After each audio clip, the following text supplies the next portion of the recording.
नमस्कार स्टूडेंट्स, मैं अरविंदा घड़ाई हूं। आप देख रहे हैं ज्ञानदीप ओडिशा चैनल। आज हम कंटिन्यू करेंगे BCom fourth semester major 9 auditing and corporate governance, unit 3 audit of limited companies and audit report part 5। अगर आपने पहले पार्ट्स नहीं देखे हैं तो चैनल के प्लेलिस्ट से जरूर देखिए। तो चलिए एक नज़र डालते हैं कि आज के इस क्लास में हम क्या क्या कवर करने वाले हैं। सबसे पहले हम प्रोफेशनल एथिक्स का इंट्रोडक्शन समझेंगे, फिर इसके जो फंडामेंटल प्रिंसिपल्स हैं और मिसकंडक्ट क्या होता है उस पर बात करेंगे। इसके बाद हम सीखेंगे कि इन्हीं प्रिंसिपल्स को एजुकेशनल इंस्टीट्यूशंस जैसे स्कूल्स और कॉलेजेस की ऑडिटिंग में कैसे अप्लाई करते हैं, जिसका हम पूरा स्टेप बाय स्टेप प्रोसीजर देखेंगे। और लास्ट में हम कुछ फोकस एरियाज और फाइनल रिपोर्ट पर चर्चा करके एक कंक्लूजन के साथ आज का टॉपिक कंप्लीट करेंगे। ठीक है, तो शुरुआत करते हैं हमारे पहले टॉपिक से, प्रोफेशनल एथिक्स का इंट्रोडक्शन। देखिए, ये टॉपिक किसी भी ऑडिटर के लिए फाउंडेशन है। एक तरह से ये उनका मॉरल कंपस है। इसके बिना पूरा फाइनेंशियल सिस्टम अस्तित्व में ही नहीं रह सकता। चलिए इसको आराम से समझते हैं। तो सबसे पहला सवाल, आखिर ये प्रोफेशनल एथिक्स है क्या? डेफिनेशन देखिए, moral principles and standards of conduct that guide the behavior of an auditor while performing professional duties। बहुत सिंपल शब्दों में ये वो नैतिक नियम हैं जो एक ऑडिटर को बताते हैं कि उन्हें अपना काम ईमानदारी से कैसे करना है। अच्छा, इसका कोर पर्पस क्या है? क्यों है ये इतना जरूरी? इसका मुख्य उद्देश्य है ये इंश्योर करना कि एक ऑडिटर हमेशा हॉनेस्टी, इंटेग्रिटी और इंडिपेंडेंस के साथ काम करे। और हाँ, ये नियम बनाता कौन है? ये सारी guidelines the institute of chartered accountants of India यानी आईसीआई इशू करती है, जिसे चार्टर्ड अकाउंटेंट्स एक्ट 1949 के अंडर बनाया गया है। अब सवाल उठता है कि इसकी जरूरत ही क्या है? ये डायग्राम इसको बिल्कुल क्लियर कर देगा। पहला पॉइंट देखिए, ये पब्लिक कॉन्फिडेंस मेंटेन करता है। जब जनता को एक ऑडिटर की एथिक्स पर भरोसा होता है तभी वो उसकी रिपोर्ट पर विश्वास करती है। इससे दूसरा पॉइंट, फाइनेंशियल स्टेटमेंट्स की रिलायबिलिटी बढ़ती है।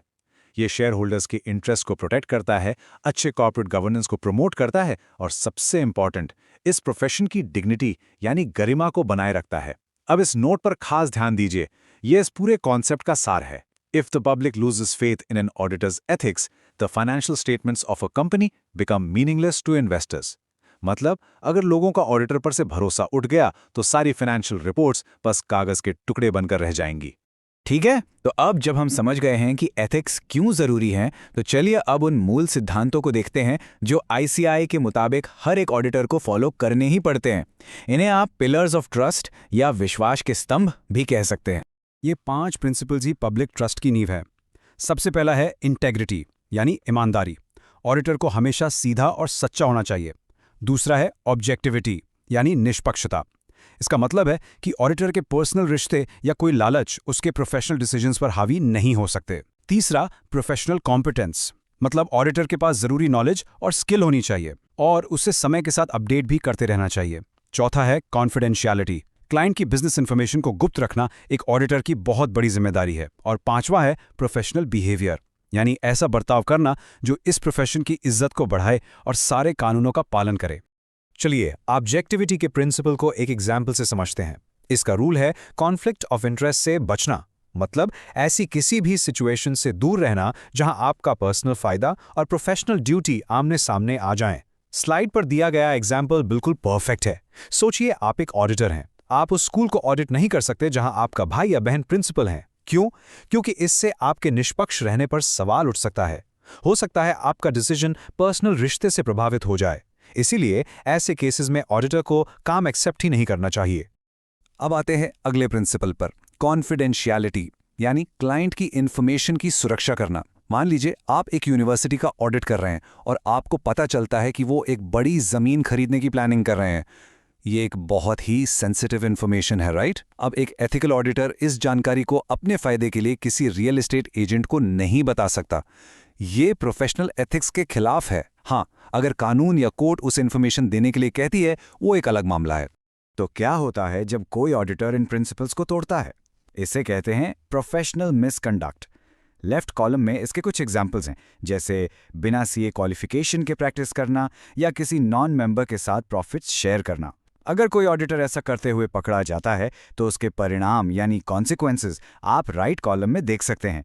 ICAI उनके खिलाफ डिसिप्लिनरी एक्शन ले सकती है, उनकी मेंबरशिप सस्पेंड की जा सकती है, उन पर फाइन लग सकता है और सबसे बुरा, उनकी प्रोफेशनल रेप्यूटेशन हमेशा के लिए खराब हो सकती है।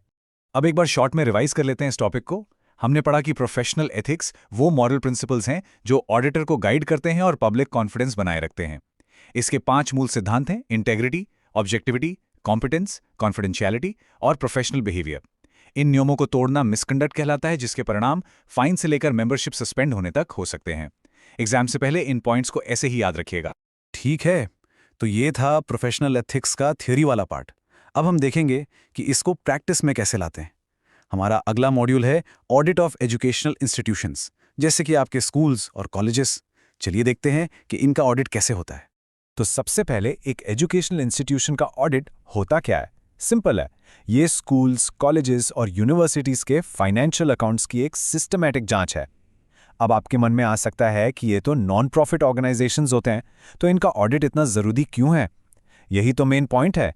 भले ही ये NPOs हैं, लेकिन ये पब्लिक का बहुत सारा पैसा हैंडल करते हैं, स्टूडेंट फीस के रूप में, पब्लिक फंड्स और गवर्नमेंट ग्रांट्स के रूप में। इसीलिए इनका ऑडिट ज़रूरी है। इसका कोर पर्पस है ये इंश्योर करना कि सारे फंड्स का सही इस्तेमाल हो रहा है और किसी भी तरह का फ्रॉड या गबन नहीं हो रहा।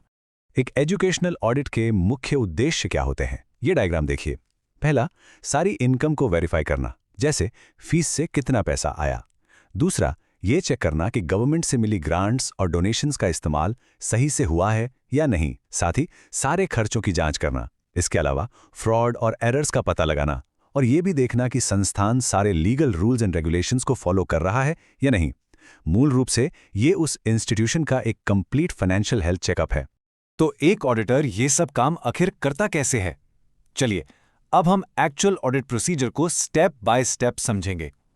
ये एक प्रैक्टिकल गाइड है जिसे हर ऑडिटर एक एजुकेशनल इंस्टीट्यूशन का ऑडिट करते वक्त फॉलो करता है। ऑडिट की शुरुआत होती है पैसा कहां से आ रहा है, यानी इनफ्लोस की जांच से। ये चार्ट इसको बहुत अच्छे से दिखा रहा है। मुख्य रूप से 3 सोर्सेज हैं: स्टूडेंट से आने वाला पैसा जैसे फीस और फाइन्स, एक्सटर्नल फंडिंग जैसे गवर्नमेंट ग्रांट्स और अदर इनकम जैसे बैंक इंटरेस्ट। पर एक अच्छा ऑडिटर सिर्फ लेजर एंट्रीज पर भरोसा नहीं करता। जैसा कि स्टूडेंट टिप में लिखा है, उसे हर चीज को क्रॉस चेक करना पड़ता है। फी रिसीप्ट्स को स्टूडेंट रजिस्टर से, ग्रांट अमाउंट को सरकारी सैंक्शन लेटर से। असली वेरिफिकेशन यही है। चलिए अब प्रोसीजर को डिटेल में देखते हैं। स्टेप 1 है ट्रस्ट डीड या इंस्टीट्यूशन के रूल्स एंड रेगुलेशंस को एग्जामिन करना। इससे ऑडिटर को पता चलता है कि संस्थान के उद्देश्य क्या हैं। स्टेप 2 में ऑडिटर फीस को वेरीफाई करता है।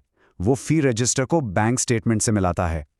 स्टेप 3 में वो ग्रांट्स और डोनेशंस की जांच करता है। वो सैंक्शन लेटर्स देखता है, ये कंफर्म करने के लिए कि पैसा जिस स्पेसिफिक काम के लिए मिला था उसी काम में इस्तेमाल हो रहा है या नहीं। आगे बढ़ते हैं। स्टेप 4 है सैलरी वेरिफिकेशन। यहां ऑडिटर स्टाफ के अटेंडेंस रजिस्टर और सैलरी रजिस्टर को चेक करता है। स्टेप 5 है वेरिफिकेशन ऑफ एक्सपेंसेस। यहां सारे खर्चों के वाउचर्स और बिल्स की जांच होती है। और हां, इसमें एक बहुत ही इंपॉर्टेंट कॉन्सेप्ट आता है, कैपिटल वर्सेस रेवेन्यू एक्सपेंडिचर। ये जो एग्जाम टिप मैट्रिक्स है, इस पर ध्यान दीजिए। कैपिटल एक्सपेंडिचर होता है लॉन्ग टर्म एसेट्स के लिए, जैसे नई बिल्डिंग बनाना, और रेवेन्यू एक्सपेंडिचर होता है रोज के खर्चों के लिए, जैसे इलेक्ट्रिसिटी बिल। इनका सही क्लासिफिकेशन बहुत जरूरी है। और अब आते हैं प्रोसीजर के आखिरी स्टेप्स पर। स्टेप 6 में ऑडिटर एसेट्स की फिजिकल वेरिफिकेशन करता है। इसका मतलब है कि वो खुद जाकर देखता है कि furniture, library books, lab equipment सब कुछ मौजूद है या नहीं, और उसको एसेट रजिस्टर से मैच करता है। स्टेप 7 में वो इन्वेस्टमेंट्स को वेरीफाई करता है। वो उनके सर्टिफिकेट्स चेक करता है और ये भी देखता है कि उन इन्वेस्टमेंट से मिलने वाला इंटरेस्ट आर्थिक विवरण में ठीक से रिकॉर्ड किया गया है या नहीं। इस टॉपिक में हमने ये 7 स्टेप्स पढ़े, तो चलिए एक बार शॉर्ट में रिवाइज कर लेते हैं। हमने एक एजुकेशनल ऑडिट का पूरा 7 स्टेप प्रोसीजर देखा। स्टेप 1 ट्रस्ट डीड एग्जामिन करना। स्टेप 2 फीस वेरीफाई करना। स्टेप 3 ग्रांट्स और डोनेशंस वेरीफाई करना। स्टेप 4 सैलरी वेरीफाई करना। स्टेप 5 एक्सपेंसेस वेरीफाई करना, जिसमें कैपिटल वर्सेस रेवेन्यू का ध्यान रखना है। स्टेप 6 एसेट्स वेरीफाई करना। और आखिरी स्टेप 7 इन्वेस्टमेंट्स वेरीफाई करना। एग्जाम के लिए इन स्टेप्स को इसी सीक्वेंस में याद रखिएगा। तो पूरा प्रोसीजर फॉलो करने के बाद ऑडिटर अब ऑडिट के आखिरी चरण में पहुंचता है, जो है फोकस एरियाज को रिव्यू करना और फाइनल रिपोर्ट तैयार करना। आइए देखते हैं कि इस स्टेज में क्या होता है। ऑडिट के अंत में ऑडिटर कुछ खास चीज़ों पर फोकस करता है, जैसे ये पक्का करना कि फंड्स का कोई मिसयूज ना हो, हॉस्टल और कैंटीन जैसे अलग अलग डिपार्टमेंट्स के अकाउंट्स को आराम से चेक करना, और ये देखना कि सारे स्टैट्यूटरी कंप्लायंसेस पूरे हुए हैं या नहीं। इस पूरी मेहनत का नतीजा होता है द ऑडिट रिपोर्ट। ये सबसे इंपॉर्टेंट डॉक्यूमेंट है। इसमें ऑडिटर अपना प्रोफेशनल ओपिनियन देता है और मुख्य रूप से 3 बातें कहता है। पहला, कि अकाउंट्स एक ट्रू एंड फेयर व्यू दे रहे हैं। दूसरा, कि बुक्स ऑफ अकाउंट्स ठीक से मेंटेन की गई हैं। और तीसरा, कि गवर्नमेंट ग्रांट्स का उपयोग सही से हुआ है या नहीं। और अब हम इस लेक्चर के कंक्लूजन पर हैं। यहाँ हम हमारे दोनों मॉड्यूल्स यानी प्रोफेशनल एथिक्स और प्रैक्टिकल ऑडिटिंग को आपस में कनेक्ट करेंगे और समझेंगे कि ये एक दूसरे के बिना अधूरे क्यों हैं। ये ब्रिज डायग्राम इस पूरे टॉपिक का सार है। एक तरफ है एथिक्स और दूसरी तरफ है प्रैक्टिस। देखिए, प्रोफेशनल एथिक्स ही इस प्रोफेशन की नींव है। जब एक ऑडिटर पब्लिक मनी जैसे फीस और ग्रांट्स को ऑडिट कर रहा होता है तो उसकी ईमानदारी और निष्पक्षता पर कोई सवाल नहीं उठना चाहिए। और द अल्टीमेट गोल क्या है? अपनी प्रोफेशनल कॉम्पिटेंस यानी अपनी नॉलेज और स्किल का इस्तेमाल करके ऑडिटर ये सुनिश्चित करता है कि संस्थान में फाइनेंशियल डिसिप्लिन है, पब्लिक फंड्स का गलत इस्तेमाल नहीं हो रहा और सभी स्टेक होल्डर्स के लिए ट्रांसपेरेंसी बनी हुई है। याद रखिए, एथिक्स सिर्फ नियम नहीं है, यही वो चीज़ है जो ऑडिट को अर्थपूर्ण बनाती है। आज हमने इस पार्ट में ये टॉपिक्स पढ़े। अगर वीडियो पसंद आए तो लाइक करिए, ज्ञानदीप ओडिशा चैनल को सब्सक्राइब करिए। धन्यवाद स्टूडेंट्स।